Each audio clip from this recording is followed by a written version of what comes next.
তো hello guys, তো আমরা চলে এসেছি মেলায়। দেখতেই পাচ্ছ মেলায় কত ভিড়। আমরা এখন ঢুকবো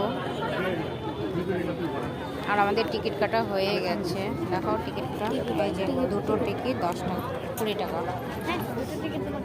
সরি। এসছি মেলার ভিতরে আর এই যে দেখে এখানে দেখতে পাচ্ছেন রাধা গোবিন্দের মিষ্টির ভান্ডার। এই যে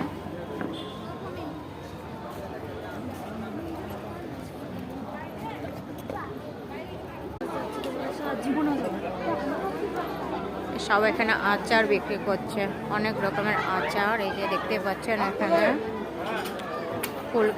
ফুল গাছের চারা সব বিক্রি করছে। এই যে দেখতে পাচ্ছেন কত সুন্দর সুন্দর ফুল গাছের চারা। এই যে কত সুন্দর সুন্দর গোলাপ ফুলের চারা। আর এদিকে ওই যে ঘর সাজানো অনেক জিনিস দেখতে পাচ্ছেন, এই ফুল টুল আরও অনেক কিছু আছে।